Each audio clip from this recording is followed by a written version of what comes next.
औज़ुबिल्लाहिमिनश्शैतानिर्रजीम बिस्मिल्लाहिर्रहमानिर्रहीम। Trending world के साथ आपकी खिदमत में हाजिर है मियां तारक सैन। आज का जो हमारा टॉपिक है डिस्कस करने वाला वो हालात हाज़िरा पे है।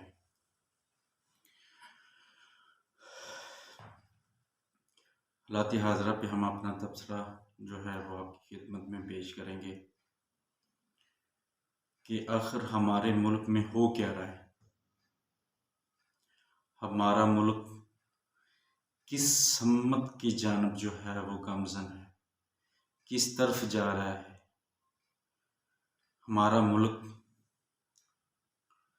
जो है वो डूब रहा है, हमारे मुल्क की आवाम डूब रही है, हमारे मुल्क के गरीब लोग डूब रहे हैं, हमारे मुल्क के जो मसाइल हैं वो दिन ब दिन बढ़ते जा रहे हैं।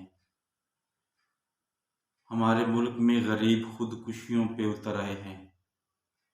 एक एक रोटी को, एक एक दाने को जो हैं हमारे बच्चे, गुरबा के बच्चे, हमारे पाकिस्तानी अवाम की मेजॉरिटी जो है वो तरस रही है। एक एक बूंद को, पानी की एक एक बूंद को तरस रही है। भूख से, अफलास से हम मर रहे हैं और हमारा कोई पुरसाने हाल नहीं, कोई पूछने वाला नहीं, कोई हमारा ख्याल करने वाला नहीं। बड़ों की अयाशियां हैं कि ख़त्म नहीं हो रही, बड़ों की लड़ाइयां हैं कि बढ़ती जा रही हैं। तसादम है कि हर गली, हर कोने, हर घर में नज़र आ रहा है। इख्तिलाफ राय इस हद तक बढ़ गया है, अदम बर्दाश्त इस हद तक कम हो गई है कि हर कोई दूसरे के गिरेबान में अपना हाथ डाल रहा है। कोई हमारा पुरसाने हाल नहीं, कोई हमारा ख्याल करने वाला नहीं।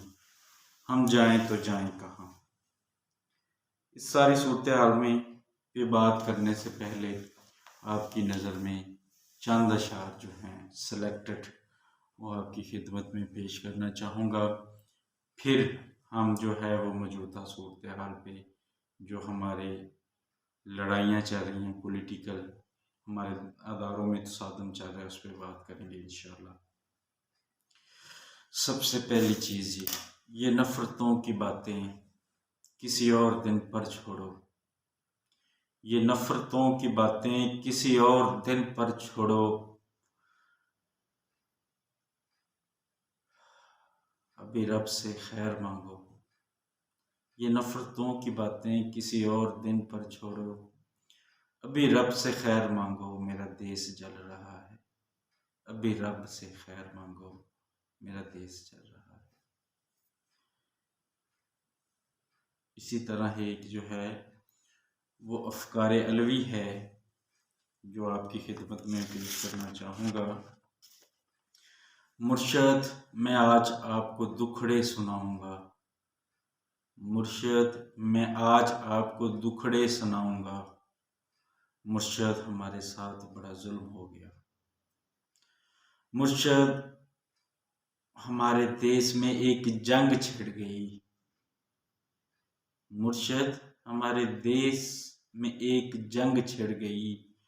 मुर्शद सभी शरीफ शराफत में मारे गए। मुर्शद हमारे ज़हन गिरफ्तार हो गए। मुर्शद हमारी सोच भी बाजारी बन गई। मुर्शद हमारे ज़हन गिरफ्तार हो गए। मुर्शद हमारी सोच भी बाजारी हो गई।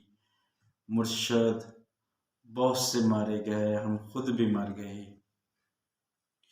मुर्शद हमारी ज़हन ज़ात पे बहतान चढ़ गया। मुर्शद खुदा की ज़ात पर अंधा यकीन था। मुर्शद खुदा की ज़ात पे अंधा यकीन था। अफसोस के यकीन भी अंधा न रहा। मुर्शद मैं जल रहा हूँ, हवाएं न दीजिए। मुर्शद मैं जल रहा हूँ, हवाएं न दीजिए। मुर्शद अजाला कीजिए, दुआएं ना दीजिए। अल्लाह अकबर। क्या करें, इस कदर अवाम का, लोगों का, गरीबों का दुख है कि बयान नहीं किया जा सकता। और हमारे मसाइल लामहदूद, ना ख़त्म होने वाले, और हमारे ख्यालात, हमारे अफ़ाल, हमारी करतूतें इस नवीयत की हैं कि अज़ाबों को हम दावत देते हैं, सख्तियों को हम अपनी तरफ बुलाते हैं, मुश्किलात को बढ़ाते हैं।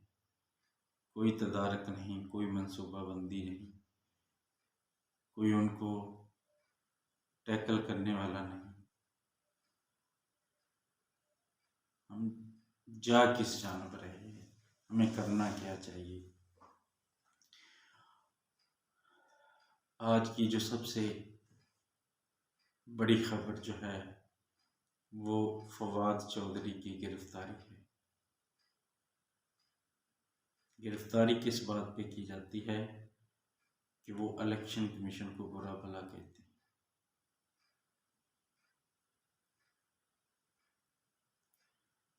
क्या करना चाहिए, गिरफ्तारी होनी चाहिए, नहीं होनी चाहिए, हमारे अदारों को क्या फ़राइज़ हैं, क्या ज़िम्मेदारियां हैं, आया हमारे अदारे वो ज़िम्मेदारियां निभा रहे हैं, और आया कि हमने अदारों को मजबूत किया है, इस कदर वो मजबूत हैं कि उनको जो काम करना चाहिए वो कर रहे हैं कि नहीं कर रहे, या हम उनको वो काम करने दे रहे हैं या नहीं करने दे रहे।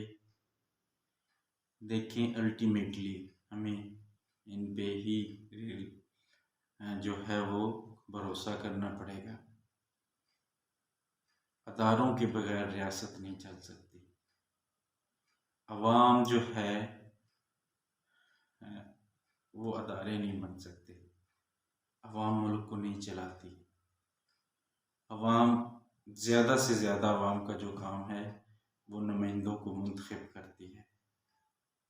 जो नुमाइंदे जो हैं वो असम्बलियों में जाकर जो हैं वो हम इसलिए उनको भेजते हैं कि हमारे मसाइल हल करें, लेकिन वो वहाँ पे हमारे मसाइल हल नहीं कर पा रहे, वो हमारे मसाइल में इजाफ़ा कर रहे हैं, वो हमारे बारे में कोई बात नहीं करते, वो अपनी अयाशियों में मगन हैं, वो अपने झगड़ों में मगन हैं। आखिर करना क्या चाहिए उनको सबको मिल बैठकर अवाम का सोचना चाहिए। उन सबको मिल बैठकर अवाम की फ़िक्र करनी चाहिए। उन सबको मिल बैठकर पाकिस्तान की फ़िक्र करनी चाहिए। हमें इस तक़सीम से निकलना होगा, हमें इस तक़सीम से बाहर आना होगा, हमें अपनी अनाओं से बाहर आना होगा, और हमें अल्टीमेटली अदारों को मजबूत करेंगे। हर जो अदारा है वो अपने हदूदो क़यूद में रहकर अपनी ज़िम्मेदारियाँ अदा करेगा, तो ही जो हमारा मुल्क है आगे बढ़ेगा। लेकिन ऐसा होता हुआ नज़र नहीं आ रहा। अगर हम पीछे चले जाएं, 2018 में पीटीआई की गवर्नमेंट जो थी वो बरसरे इक़्तिदार आई, इन वादों के साथ, इन यकीन दहानियों के साथ कि हम जो हैं वो दूसरों से मुख्तलिफ हैं, हम जो हैं जो इस मुल्क को संवारेंगे, हम एक नया पाकिस्तान बनाएंगे, हम जो हैं वो अदारों को मजबूत करेंगे। अगर कप्तान मजबूत है, अगर आपका लीडर मजबूत है, तो अदारे नीचे तक खुद ब खुद ठीक हो जाएंगे। लेकिन फिर ऐसा नहीं हुआ। कप्तान तो मजबूत था, लीडर तो मजबूत था, लेकिन अदारे कमज़ोर हो गए। आज भी हम अदारों को वैसे ही कमज़ोर कर रहे हैं। 90 दिन में हम जो है निज़ाम बदल देंगे, 90 दिन में हम जो है करप्शन को ख़त्म कर देंगे, 90 दिन में जो है वो हम एक नया निज़ाम लेकर आएंगे। हम पाकिस्तान को खुद मुख्तार बनाएंगे। हम पाकिस्तान को नई राहों पर चलाएंगे। खुशहाली हमारा मुकद्दर होगी और जो है किसी से भीख नहीं मांगेंगे, मर जाएंगे भीख नहीं मांगेंगे, कर्जे नहीं लेंगे। लूटी हुई जो दौलत बाहर पड़ी है वो पाकिस्तान से बाहर से लेकर पाकिस्तान लाएंगे। IMF के जो कर्जे हमने लिए हैं उस लूटी हुई रकम को वापस लाकर उसके मुंह पे दे मारेंगे और बाकी रकम जो बचेगी वो हम जो है वो पाकिस्तान में उसे खर्च करेंगे। पाकिस्तान में सनती इनकलाब लेकर आएंगे, बाहर से इन्वेस्टमेंट लेकर आएंगे और लोग बाहर से आएंगे पाकिस्तान में नौकरियां ढूंढने के लिए। पाकिस्तानी बाहर नहीं जाएंगे। पाकिस्तान के माइंड ड्रेनेज नहीं होगी। पाकिस्तान के इंटेलेक्चुअल बाहर जॉब ढूंढने के लिए नहीं जाएंगे। हम उनको यहाँ इस कदर बनाएंगे पाकिस्तान को अजीम कि वो यहाँ आएंगे, बल्कि बाहर के ममालिक के लोग भी जो है वो भीख मांगेंगे कि वो पाकिस्तान में आकर जो है वो नौकरियां ढूंढें, जॉब्स ढूंढें। फिर क्या हुआ? कता नज़र इस बात के कि इमरान खान जो है उसके लिए पूरे सिस्टम को किस तरह मैनिपुलेट किया गया, पूरे निज़ाम को किस तरह धक्के दिए गए, पूरे सिस्टम को किस तरह जो है वो लपेटा गया सिर्फ एक शख्स को इक़्तिदार में लाने के लिए। क्या आप इस चीज़ को तस्लीम करते हैं कि 2018 के इलेक्शन जो थे वो फ्री एंड फेयर थे? अवाम का बच्चा बच्चा जानता है। हम जज्बाती होकर ना सोचें। हमारी अटैचमेंट, हमें कोई एक शख्सियत पसंद है तो हम इस कदर उसकी पसंदीदगी या नापसंदीदगी में ना जाएं कि हम पाकिस्तान को भूल जाएं, हम अपने मादरे वतन को भूल जाएं, हम जो है वो इस रियासत को भूल जाएं, हम इस सिस्टम को जो है वो भूल जाएं। एक शख्स को लाने के लिए पूरा निज़ाम जो है वो धर्म भरम होता है। किसी भी पार्टी को जो उसका बुनियादी हक है कि फ्री एंड फेयर इलेक्शन के लिए जो है वो इक्वल सबको स्टेटस दे के जो है वो इलेक्शन करवाएगी। क्या दूसरी पार्टियों को 2018 के इलेक्शन से पहले प्रेशराइज नहीं किया गया? क्या पीपल्स पार्टी को थ्रेट नहीं थी? क्या मुस्लिम लीग नून के जो लीडर्स हैं या उनके जो करता धरता हैं उनको इस मुकदमात में नहीं चलाया गया? क्या 2013 से लेकर 2018 तक नून लीग की गवर्नमेंट थी उनको चलने दिया गया या उनके मामलात में कोई मदाखलत हुई कि नहीं हुई? किसने की, किस हद तक की? क्या हमारे अदारे इसलिए हैं कि पसंदीदा शख्स को लेकर आना है और नापसंदीदा लोगों को जो है वो पीछे धकेलना है, चाहे उसमें हमारा निज़ाम जो है वो दरम बरम हो जाए। उस वक्त तक जो है हमारा निज़ाम सिस्टम बेहतर नहीं हो सकता जब तक जिस अदारे का जो काम है उसे करने ना दिया गया। हाँ, हर अदारे को चाहिए कि वह अपने हदूदों को के अंदर रहते हुए अपने काम को एफिशिएंसी से करे, एहसन अंदाज में करे, अच्छे तरीके से करे। इलेक्शन कमीशन का अगर काम है कि उसने इलेक्शन करवाने हैं फ्री एंड फेयर तो वो इसको यकीनी बनाए। नेशनल अकाउंटेबिलिटी ऑफ ब्यूरो का काम है कि एहतसाब करे तो वो उसको एहतसाब को जो है वो शफाफ बनाए। सिलेक्टिव जस्टिस जो है उसकी गुंजाइश, वो जस्टिस नहीं होता, वो नाइंसाफ़ी होती कि एक शख्स के साथ जो है वो इंसाफ करना है। हम मानते हैं कि नून लीग वाले करप्ट हैं, मेरी नज़र में या सबकी नज़र में, तो क्या नून लीग वाले ही करप्ट हैं? ये भी तो एक क्वेश्चन है कि हमारे जो सिस्टम है उसमें और कोई करप्ट शख्स नहीं? क्या पनामा लीक्स में 1800 लोगों के नाम नहीं आए? बताए हमें एहतसाब के अदारे के उन 1800 लोगों में से कितने 100 लोगों का एहतसाब हुआ है? ये इस तरह निज़ाम नहीं चलते। अगर अदलिया का काम है कि उसने जस्टिस करना है, इंसाफ फराहम करना है, तो क्या अदलिया इंसाफ फराहम कर रही है? क्या अदलिया जो है वो मसलतों का शिकार नहीं? आज भी क्या अदलिया जो है वो इंडिपेंडेंट है? वो अपनी मर्जी और कानून के मुताबिक फैसले करती है? कतई नहीं। सबको पता है कि वो मसलतों से काम लेती है। जब भी उनके पास कोई मामला जाता है तो वो देखते हैं कि कोई ऐसा काम, कोई हेम्योपैथिक फार्मूला दिया जाए जिससे नफ़ा नुकसान ना हो किसी को। मसलतों का शिकार होती है। ये एक पहलू है। उसका दूसरा पहलू है कि हम अदलिया को या अदारों को, रियासती अदारों को प्रेशराइज करने के मिजाज हैं, या हमें करना चाहिए या उनको काम करने नहीं देना चाहिए। तनकीद बराए इस्लाह का जो पहलू है वो ज़रूर है, वो होना चाहिए, लेकिन तनकीद इसलिए नहीं होना चाहिए कि आपकी मर्ज़ी और आपकी मंशा या जिस चीज़ को आप सही कह रहे हैं उसे सही माना जाए। इस तरह नहीं होता।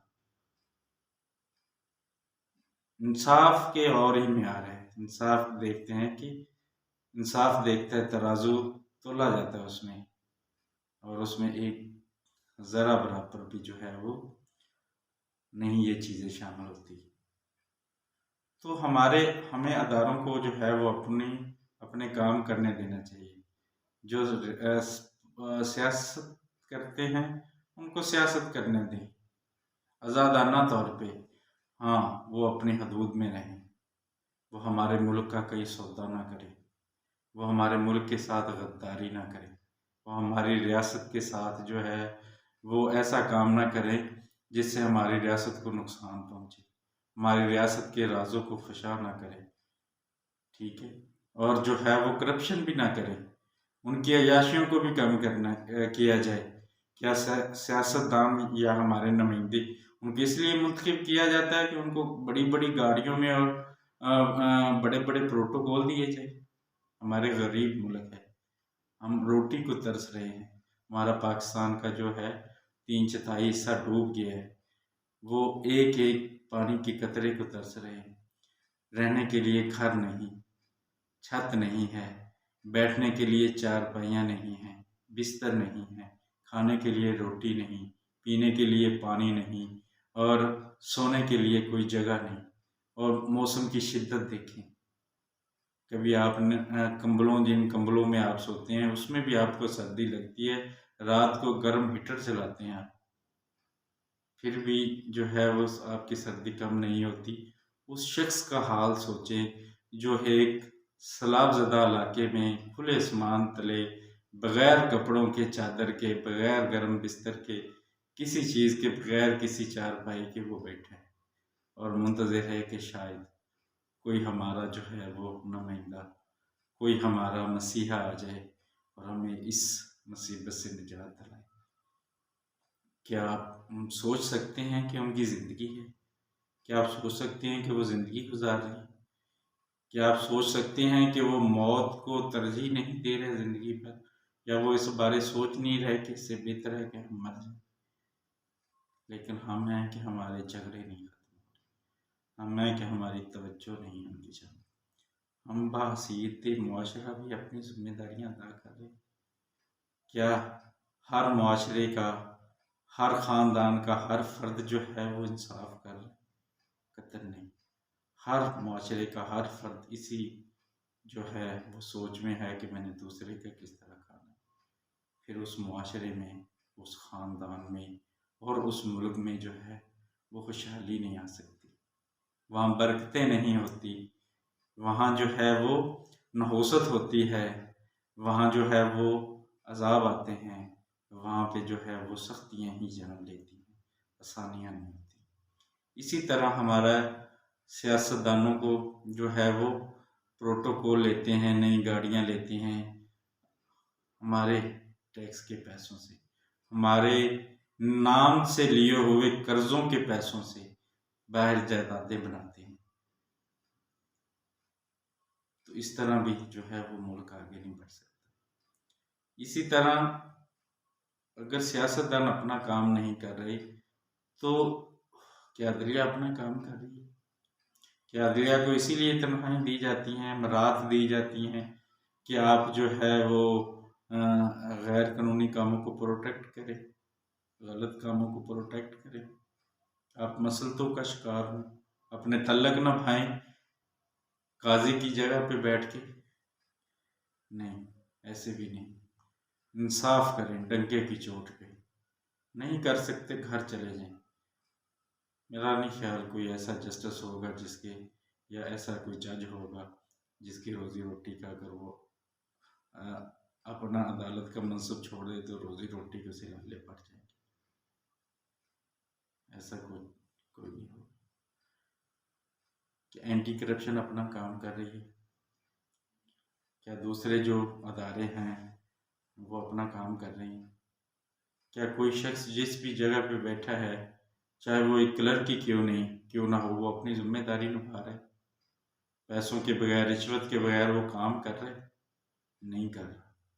लेकिन फिर क्या है, दूसरों को दोष देना है कि मैं जो कर रहा हूँ ये मैं कोई आवाम से छीन नहीं रहा हूँ, कि चोरी नहीं कर रहा, रिश्वत ले रहा हूँ, अपनी मर्जी से दे रही हूँ, ये कौम को काम गलत कर रहे हैं।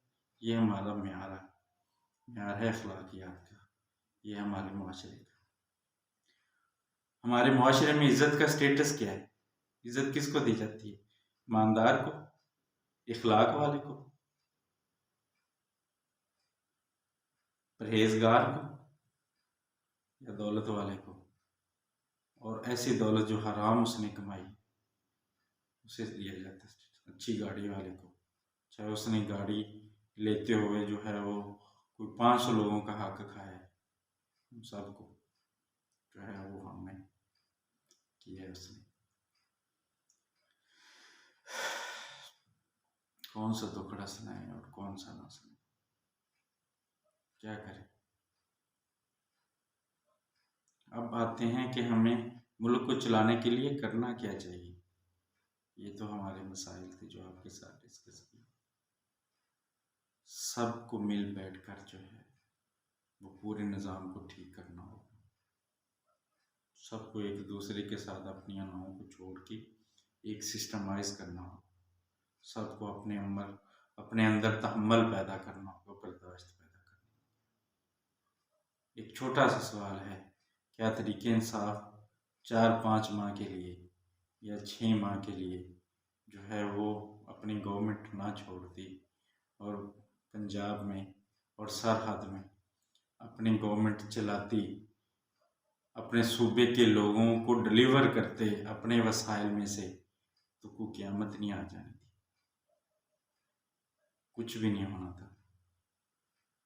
या अगर वफाकी गवर्नमेंट, PDM की गवर्नमेंट जो है वो अगर 4-5 माह पहले इलेक्शन जो है वो करवा दें तो कोई क़यामत नहीं आ जाएगी।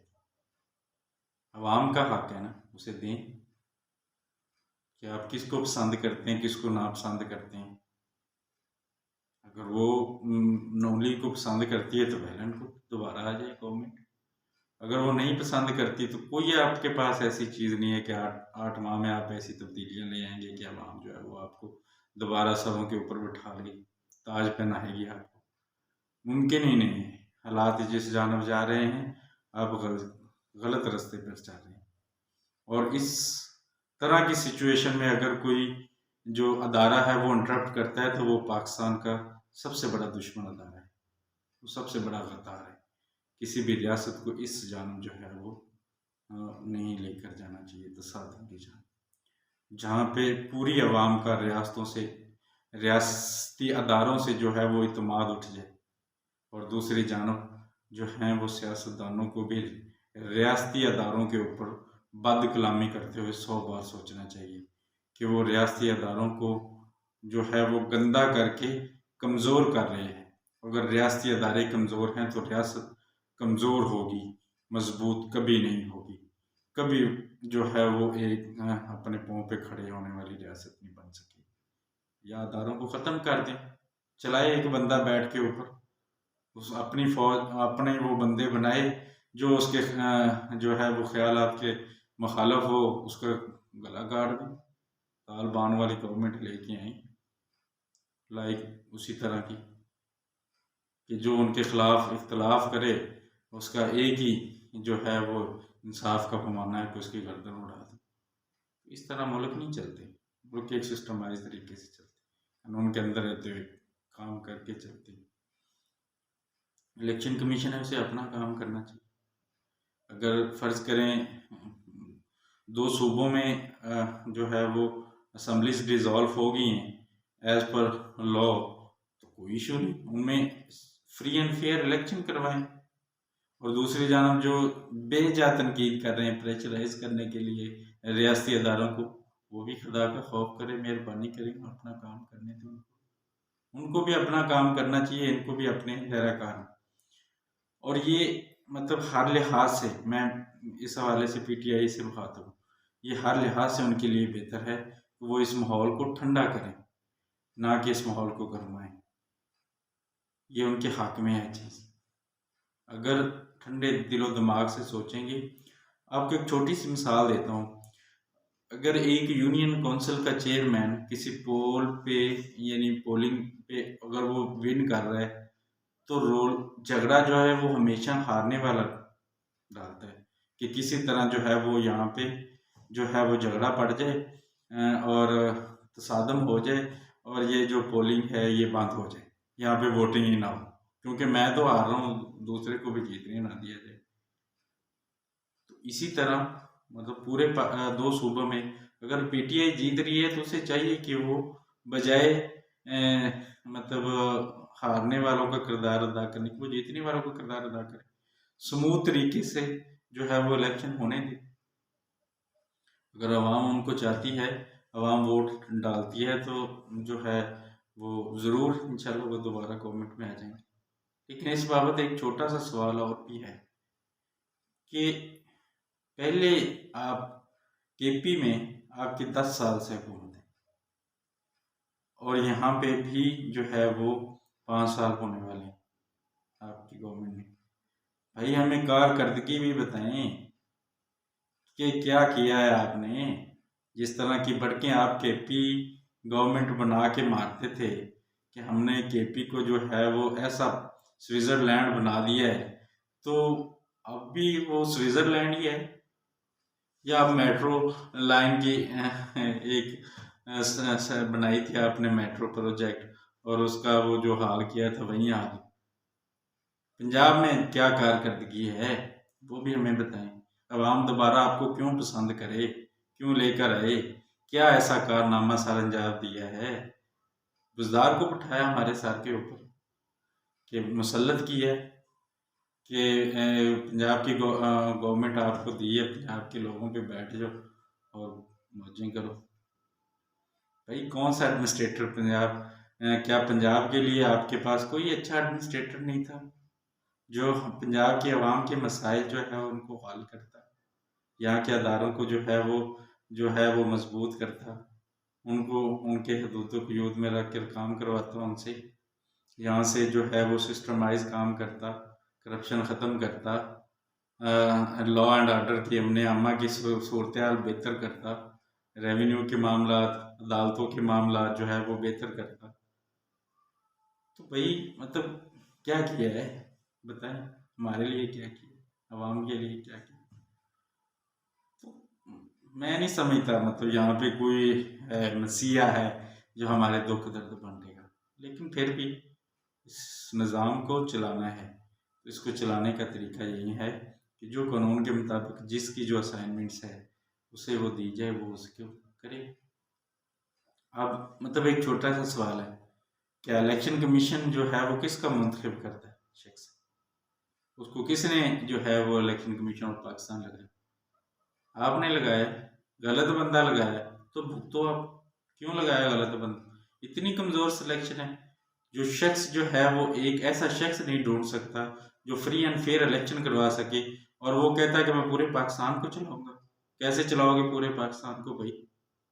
आप तो कोई ऐसा बंदा नहीं ढूंढ सकते पूरे पाकिस्तान में से जो फ्री एंड फेयर इलेक्शन करवा सके। तो आप कहते हैं हम पूरा निज़ाम बदल देंगे, पाकिस्तान बदल देंगे, पाकिस्तान की किस्मत बदल देंगे। और क्या कोई ऐसा शख्स भी है जिस पे आप इत्मीनान कर लें, या हम इस बात पे मुतमिन हो जाएं कि आप आने वाले वक्त में कोई ऐसा शख्स लेकर आ जाएंगे जो है वो ठीक रहे? कमर जवेद बाजवा को एक्सटेंशन किसने दी भाई? अगर आपने दी है तो क्यों दी? इत्मीनान था, वो बाद में बदल गया भाई। बदल गया तो आपने उस वक्त एज पर लॉ जो है वो उससे रिटायरमेंट के बाद जाने क्यों नहीं दिया? पूरी फौज में कोई एक शख्स ऐसा नहीं था जिससे आप जो है वो आर्मी चीफ लगा सके भाई? अपनी अगर आपकी खामियां और गलतियां हैं जिनको आप वन बाय वन करके तस्लीम करते हैं, तो फिर उनके नतायज किसने भुगतने? अवाम ने या आपने? गलत फैसले किए हैं तो उनके नतायज भुगतो। हम तो भुगत ही रहे, अवाम तो भुगत रही है पाकिस्तान, और बहुत ज्यादा भुगत रही है। तो मतलब यही लोग हैं, गंदे हैं, इन्हीं में से ही बेहतर ढूंढो। मुश्किल है काम, इन लोगों में बेहतर लोग ढूंढना मुश्किल है, लेकिन कोशिश करो अवाम से। मतलब ये अपील है कि इन्हीं लोगों में से बेहतर लोग जो है वो बेहतर ऑप्शन चूज करो। जो बेहतर है उसको मतलब ज़रूर आगे लेकर आओ। अब मसलतों से निकलो, अवाम से भी ये अपील है कि वो मसलतों से निकल आए, बरादरीज़म से निकल आए, धड़ाबंदियों से भी निकल आए कि हम इस दड़े से हैं, अगर हमने इस दड़े को छोड़ दिया तो दूसरा इस दड़े को आ जाए, दूसरा इस दड़े में आ जाएगा, हम कमज़ोर हो जाए। ऐसा नहीं होता। आप उस वक्त ही मजबूत होंगे जब आप एक अच्छा शख्स जो है, अच्छा नुमाइंदा लेकर आए जो आपकी किस्मत बदले, जो आपके हल्के के मसाइल जो है, अवाम के मसाइल जो है उसके लिए जो है वो नेक नीति से काम करे, करप्ट ना हो, जेब भरने वाला ना हो, ज़ाती जायदादें बनाने वाला ना हो, लोगों की जायदादों पे कब्जा ग्रोप ना हो, कब्जे ना करता हो। ठीक है, तो ऐसे शख्स को लेके आए, यही शख्स आगे जाएंगे तो ये जिस तरह यहाँ पे आपकी नुमाइंदगी हक अदा करेंगे, आपके मसाइल अदा करेंगे, अगर आगे जाकर भी इनको कोई असाइनमेंट दी जाएगी तो यकीनन ये अपना हक अदा करें। लेकिन अगर यहाँ सिलेक्शन करते हुए ही आप गलती करेंगे तो फिर मुमकिन नहीं है कि वो आगे जाकर जो है वो पाकिस्तान के जो है वो मसाइल हल करेंगे या पाकिस्तान के लिए मसाइल पैदा नहीं करेंगे। तो ये सारे मामलात हैं, हर शख्स को अपना जो है वो किरदार अदा करना चाहिए, हर अदारे को अपना किरदार अदा करना चाहिए, तभी निज़ाम बेहतर होगा, तभी पाकिस्तान खुशहाल होगा। अदरवाइज दूसरा जो है वो कोई जो है वो नहीं है हल इसका। इस हवाले से लास्ट में आपकी खिदमत में जो है वो चंद अशार पेश करता हूँ और अपने लेक्चर का अख्ताम करता हूँ।